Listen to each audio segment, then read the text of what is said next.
This is Yhwach, and before we dive in, let's do a speedy thing. 99% of you guys are not subscribed yet.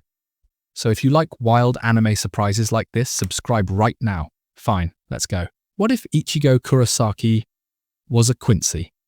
Not half Quincy, not a secret bloodline twist half the way through. I'm talking born a Quincy, raised in the Wandenreich, trained by Yhwach himself. That one switch.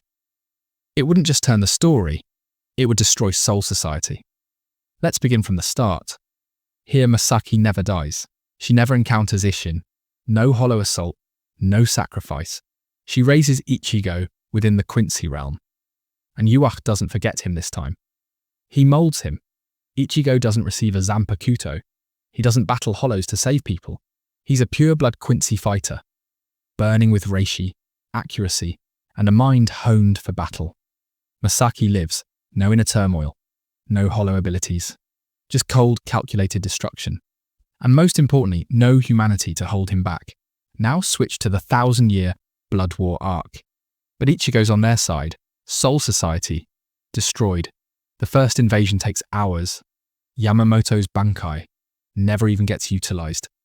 Ichigo materializes like a phantom, fueled by the Almighty, and wipes everything in his path. He's quicker than Flash Step, deadlier than any sword, and unpredictable even by captains such as Shunsui or Ukitake.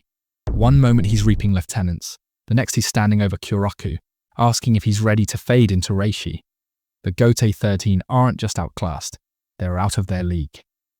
And if he had a shrift? Let's call it the Eclipse. Not some flashy name trick like Ichibe's game. Eclipse straight up erases your reishi from existence. No name, no legacy. You're just gone. Even the stern Ritter would be scared of him. Not because of loyalty, but because he's superior to all of them. Jugram, Basbi, even Uryu, they'd all sense that chill weight of a man who's not fighting for honor or pride, but purpose. Squad Zero, vanished. Ichibe has no hope, and the insanity of it, Ichigo wouldn't even be angry. He'd believe it's justice, that this is what Quincy are supposed to do. So, would this Ichigo be more powerful than the one we know? No question. There's no turmoil in him, no fighting inner forces, just single-minded concentration, a weapon honed to perfection. And here's the clincher detail. Without the emotional burden of his friends or memories from Karakura Town, Quincy Ichigo is merciless, strategic.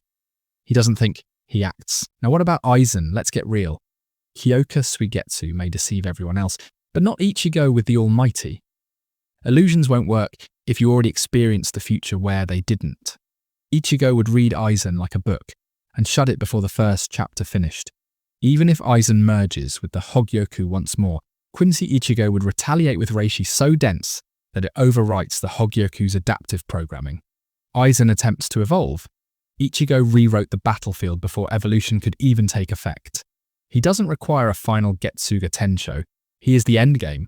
Aizen speaks. Ichigo wraps up the discussion. But here's where things get crazy. Does he remain loyal to Yhwach? Initially? Sure, but Ichigo's always had that rebellious flair. The moment he witnesses Yhwach devouring his own kind, going to delete every world, something within him breaks. He doesn't defect. He incinerates the entire damn battlefield. Now it's not Quincy against Shinigami. It's Ichigo against the world. The sky rents open. The world shudders as reishi crumbles in waves under his command. Yhwach lifts his hand, and Ichigo breaks it before he can even say a word. One last collision of destiny and rebellion. The god versus the son who was son born in the dark. He fights not for war, not for peace, but because it's his story now. So yeah, if Ichigo were a Quincy, the Soul Society doesn't stand. Aizen doesn't awaken. Even Yhwach doesn't remain standing. Because this Ichigo isn't a hero, isn't a villain. He's a force. Zangetsu didn't have a chance. Because this Ichigo doesn't request power. He demands it. Subscribe now, because this story's only just begun.